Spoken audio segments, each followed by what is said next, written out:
xibaar yu wér te wóor ca tàng ba abonnez-vous pour ngeen di mën di jot suñuy vidéo. jërë ngeen jëf ci ànd gi ak ñun chaîne bi di Buzz 221 HD. réintégration d'Ousmane Sonko à l'Assemblée nationale décision bi conseil constitutionnel daal di jël wàcc na.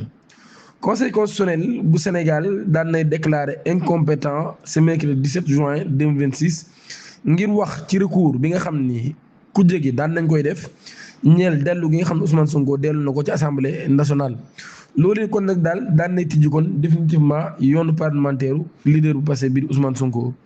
Le 1er juin 2026 le député Tafsir Thioye et 17 autres parlementaires daan nañu saisir le conseil constitutionnel d'un recours tendant à faire déclarer contraire à la constitution la décision du 24 mai 2026 par laquelle le bureau de l'Assemblée nationale avait procédé à l'intégration d'Ousmane Sonko en tant que député. Les requérants soutenaient que le Conseil constitutionnel était compétent pour en connaître en sa double qualité de juge de la régularité de l'élection des députés et des régulateurs du fonctionnement des institutions.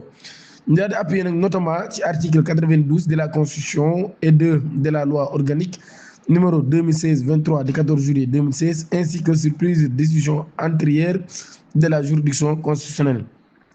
Les arguments rejetés par le Conseil constitutionnel réunis en séance 17 juin 2026, présidence par intérim de Mme Aminata Lindiaye, vice-présidence de la Conseil, écarté à les arguments des requérants. Il a d'abord rappelé que l'article 92 alinéa 3 de la Constitution circonscrit strictement sa compétence en matière électorale aux seules élections nationales et que cette compétence s'éteint dès la proclamation des résultats définitifs du scrutin.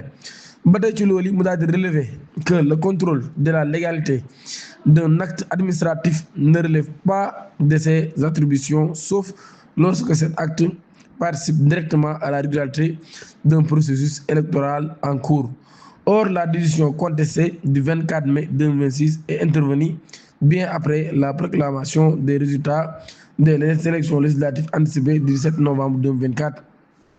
loolu kon mbokk na ci li nga xam noonu daal di xamle ginnaaw ba ñu daal jël dogal nag xam ne mbir moomee duñ yëy di ci yàbbi ndax ñoom wóor ñu ci wax abonnez-vous.